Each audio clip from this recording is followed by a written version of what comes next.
Assalamu alaikum wa rahmatullahi wa barakatuh. Humanity? Yes, today I've come and we're gonna discuss your health, your heart, as well as your brain, your health, you as living human beings.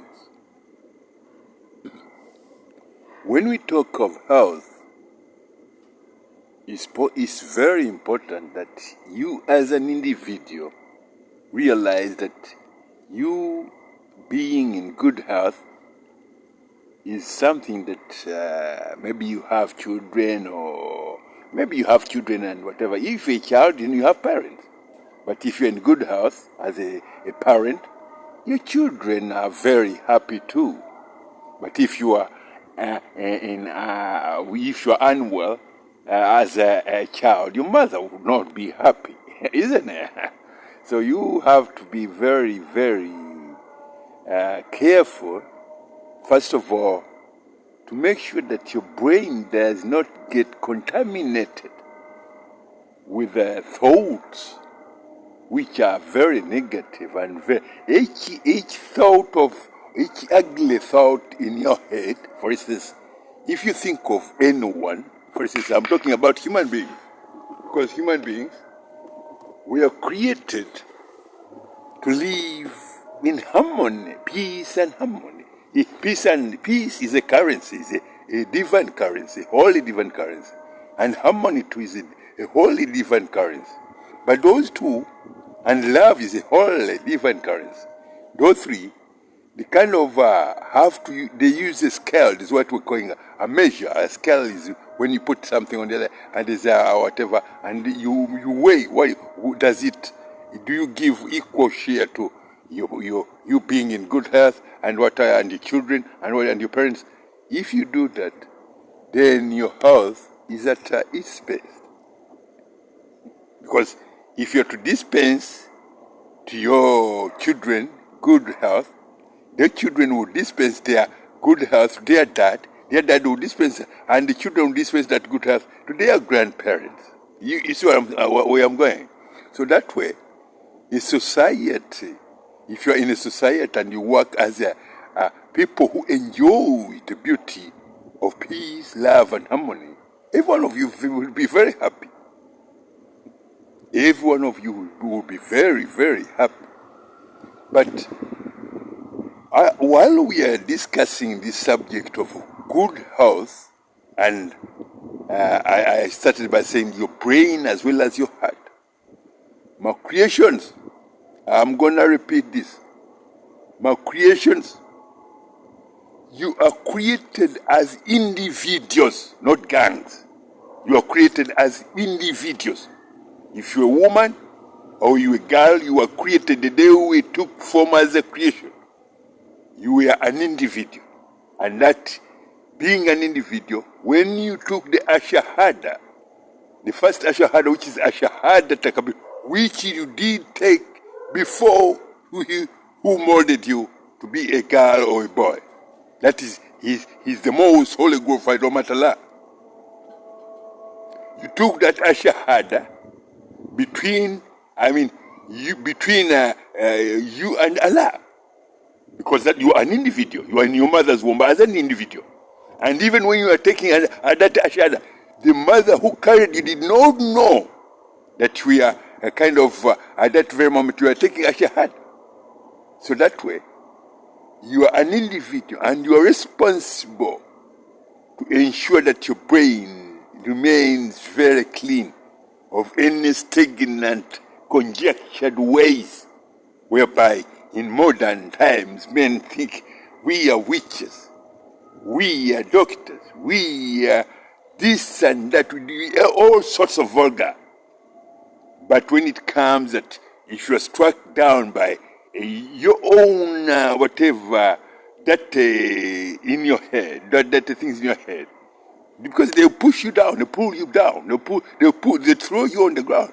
If you say, I am a selectionist, I am a Pentecost, that Pentecost thing alone, because when you think of a Pentecost, you kneel before the cross where Jesus was crucified, and they say you worship the blood, a man who was stretched on a cross and pinned on the cross, the other arm on the whatever, and the other arm, he's gasping for air. How dare in the 21st century a person who is educated say you are worshipping cruelty? Because if you look at the cross and see a man stretched, crowned with a thorn on a crown of thorns on his head, beaten in every part of his body, and you say that is your way, that's what you believe in. That is worshipping cruelty, worshipping sadism. That is what called sadism, desiring, because in one way or the other, your own body loses the ability to fear causing harm to others, and it takes in what is, you find that it's okay if they crucified the son of the so-called Jesus, me too, I can do other wish. No. That what you wish, what you see on the cross, first of all, I'll tell you what it is. Whenever you look at a man called Jesus on the cross, be 100% assured. First of all, it's a psychological weapon. A psychological weapon is when you look at something or read something that is dirty, that makes you sick in one way or the other. It makes your soul, the inner beautiful soul, become littered or kind of, when you know when you use it, because these are people who derive pleasure from the physical and psychological mutilation of others. So someone picks a pin and starts pointing it, or a needle, putting it on, piercing your body with this thing. That's why I call it a psychological weapon, as well as a psychological weapon, as well as a physical mutilation weapon. It's something that mutilates your body. It mutilates your inner integrity to fear, to harm others. So that's when you become sick. Your brain becomes sick. Whenever you enter a place and say, you look at a picture of Jesus and say, Jesus, your soul, your inner soul that differentiates between evil and good is taken away. So you remain there as, stagnant water. It has no direction. Stagnant water remains there. It is dirty. It is sick. So whatever you do from that moment is to wallow yourself, or to wallow yourself with filthy, dirty, stagnant sewage water, or whatever it is. Or we call it sewage. We won't call it water. Let's call it sewage. You are swimming. You are wallowing yourself in sewage. Your brain is contaminated with sewage. Your heart is contaminated with sewage. And I'll tell you one thing.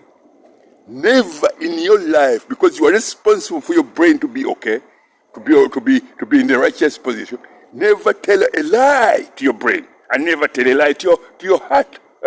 Those two properties, your heart and your brain. If you tell any lie to it, that's when you commit injustices to yourself. That's when you become sick. That's when you end up getting a disease like cancer, because you told a lie to your brain. You told a lie to your heart. And the heart is your best friend. Your brain is your best friend. If you tell a lie and say, oh, hey, Jesus. Do you know who Jesus is? Do you know who Jesus is? Was he not in the womb of a woman for 9 months? How did he survive? So my people, and he was given kadara. You remember, when you were born, when you take form as a human being, you are in your mother's womb, whatever that you do on this planet is recorded way before you arrive here on this planet, before you come out of your mother's womb. For instance, today you are, at this time, you are maybe in London or Senegal or Dakar or Entebbe, Kampala or Rwanda, Kigali or somewhere. But in the next 48 hours, you eat breakfast maybe in New York on Wall Street. That was written long time, way before you were, because whatever the milk that is built, or if you have a cup of milk in New York, it was prepared, which cow will carry that milk where you find it, we without knowing that, but it's written in the Holy Quran. So when you turn around and say, Jesus, a man who was tortured, mutilated, physically beaten, and whenever you bow down before that cross, I tell you, my people, you do harm, you do hurt that man whom you say you crucified.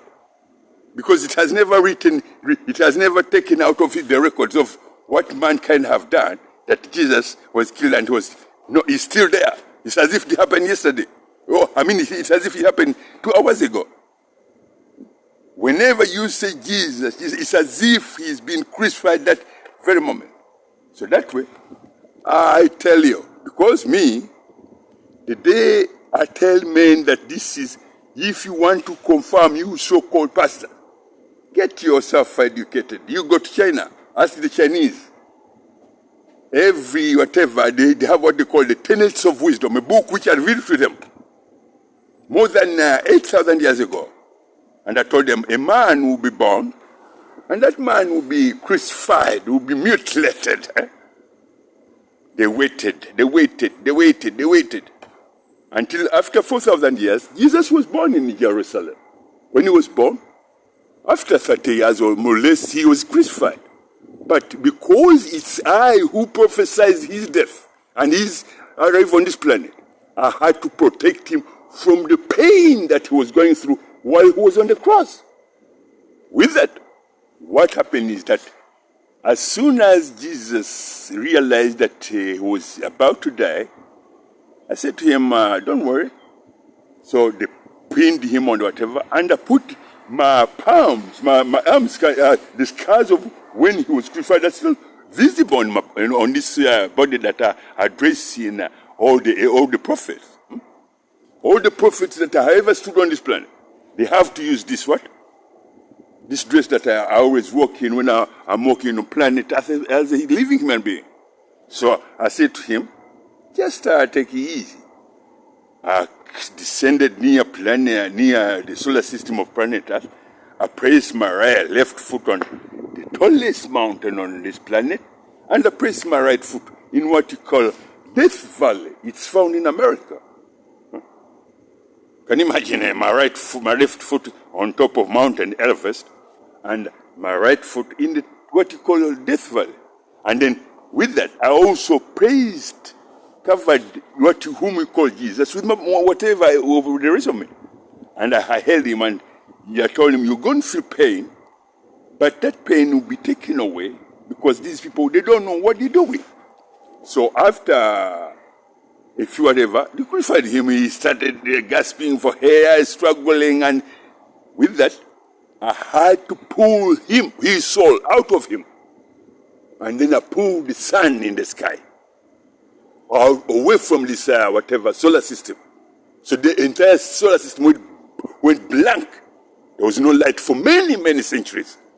Until when the people started wailing, that's when they start reciting what is called Surat Al-Fatah. They say that's when Surat Al-Fatah started. So after some time, then I said, okay, I can bring the sun back to its whatever and do its work until such a time that if men go out of their head again, then I will destroy, I will shut down the entire planet or destroy the entire solar system. With that, I'm trying to explain to you that as human beings in modern times, what you call modern times, never tell a lie to your brain. Because if you tell a lie to your brain as well, first of all, if you tell a lie to your brain, your heart will have a problem. If you tell a lie to your heart, your brain will have a problem. And that goes on to your family, to your children, to your husband, to your grandparents, your parents, and the society in which you live. Those are the diseases you see now rotating around planet Earth as if it's whatever. And it has to be like that. Because men thought, in order to acquire fame, I have to tell a lie that I'm so and so. I have to tell a lie this and that. No. You are causing your own family members to suffer as well as everyone on this planet to curse you. Even these trees, you see, you men and women, you look at those trees, They are there as they are living creatures from which you gather mangoes. For instance, in the country where I am now, people gather when the season of mango comes. They gather mangoes and they take and sell. And they eat the goji or whatever. But if you turn around and say, those trees, they listen, they worship 24 hours a day. You know how they put their leaves on their canopy? And each leaf on that tree is a shahada, a practical living letter A. If you ever been to school and you went to any education center, they'll teach you A, B, C, D. If you write a letter character A, it looks like as if it has a sharp edge and two whatever. That is exactly what a leaf of a tree or a mango tree looks like, with a signature like whatever in the middle of that leaf, which says Allah Akbar continuously. Because a leaf says Allah Akbar, Allah Alpha and Omega, Allah Akbar, Ashhadu la ilaha illallah, endlessly. When you turn around and say, hey Jesus, tell me one tree of which you say that is a leaf which says Jesus. My people, you are sick. If you make your brain, if you tell a lie to your brain, that means your heart is not well. If you tell a lie to your heart, that means your brain is not well. That if that continues to rotate in your society, then that's when you become what we call men and women who shed blood, even of their own children, even of their own parents.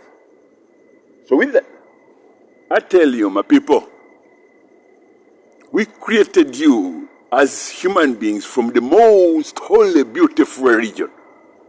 And that religion is Islam. It's the religion of the entire universe.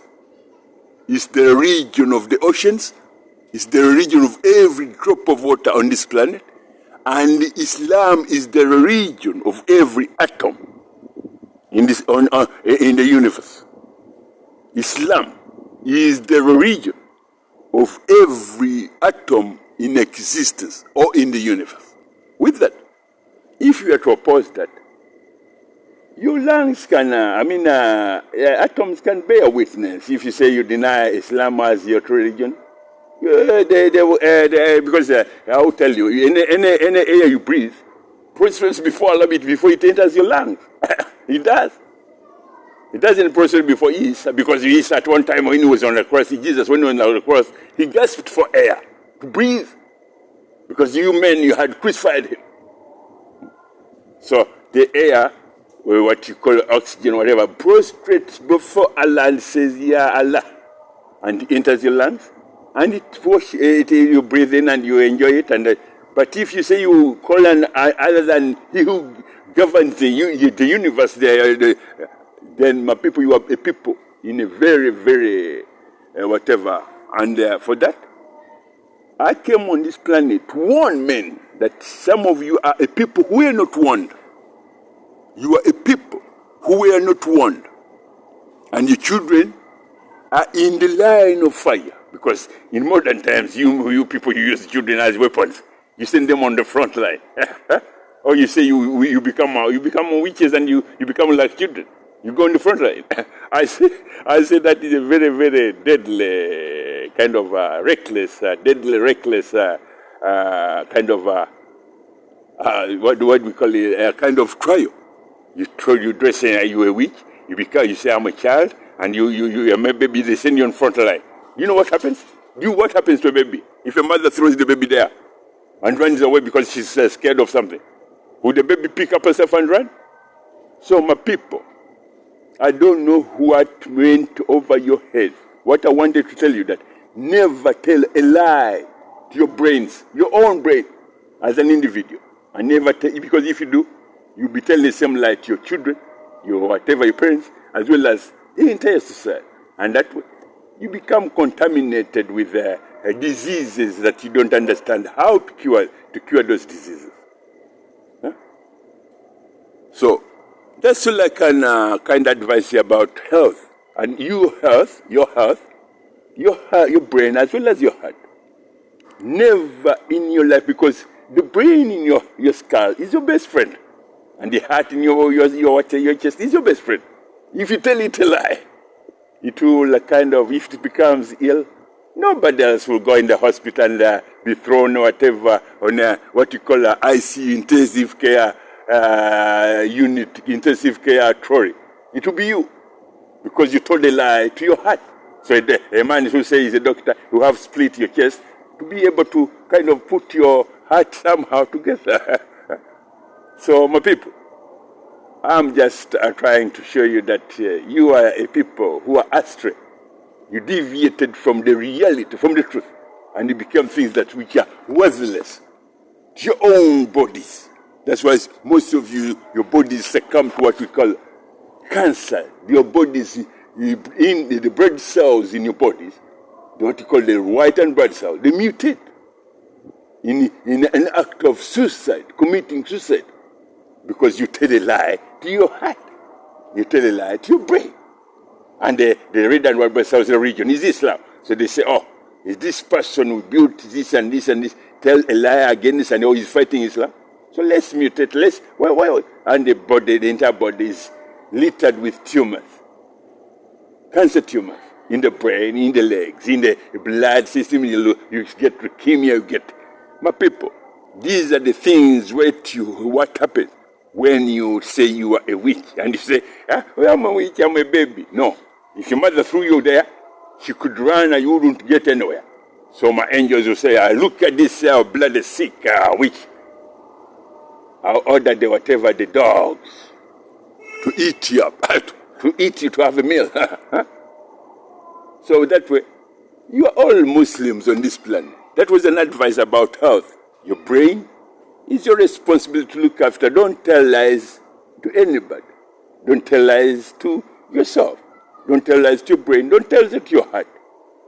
That way, your children will be happy. But if you tell a lie, me as Mother Nature, or me as the whatever, I can cause your chest to be littered with multitudes of tumors, because I'm the air you breathe. Assalamu alaikum wa rahmatullahi wa barakatuh.